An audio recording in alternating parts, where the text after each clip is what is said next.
अगर आपके सारे दोस्त मूर्ख ही रह गए और आप समझदार हो गए तो उसमें क्या बुरी बात है।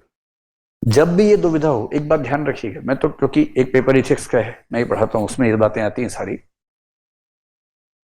जैसे जैसे आप आगे बढ़ेंगे आप अकेले होते जाएंगे,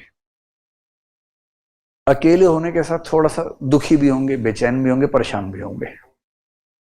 और जो झुंड में आपके दोस्त हैं वो ज्यादा खुश रहेंगे। और कभी कभी आपको जलन होगी कि ज्यादा खुश तो ये हैं बिना पढ़े लिखे, हम पढ़ लिख के भी दुखी हो रहे हैं बिना बात के, तो ये कैसी जिंदगी है। तो जब जब ये दुख हो तो एक बहुत अच्छे चिंतक हुए J.S. मिल, उनका एक वाक्य याद कर लीजिएगा बस। जॉन स्टुअर्ट मिल थे, 19th सेंचुरी इंग्लैंड के विचारक थे। उन्होंने कहा it is always better to be an unsatisfied person than a satisfied pig. एक संतुष्ट सुअर होने से बहुत बेहतर है असंतुष्ट मनुष्य होना। सुअर जितना संतुष्ट है उतना मनुष्य हो ही नहीं सकता कभी। वो नाली में पड़ा है मस्त एकदम, वही उसका स्विमिंग पूल है, वही उसकी तलैया है, वही गंदगी उसको मिल रही खाने के लिए, मस्त है, पेट भरा हुआ है, ठंडक में है। और इंसान दुखी है उसकी तुलना में।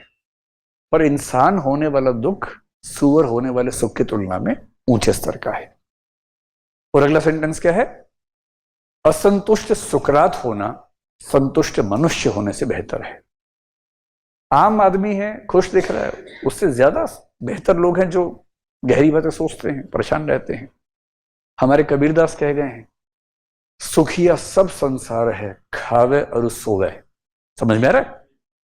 सुखिया सब संसार है खावे और सोवे, दुखिया दास कबीर है जागे और रोवे। मैं जागता हूं, रोता हूं, दुनिया खाती है, सोती है। पर याद किसको किया गया? कबीरदास को या उनको जो खा रहे थे, सो रहे थे? उन्हें कौन याद करेगा? सीधी सी बात है। तो ये ध्यान रखिएगा, तैयारी करने में, मैच्योर होने में लाजमी है कि जिंदगी भर दुख, तनाव, पीड़ाएं ज्यादा होंगी, पर वो दुख ऊंचे स्तर के दुख हैं। निचले स्तर का सुख उसकी बराबरी कर नहीं सकता। लेक्चर समाप्त हुआ।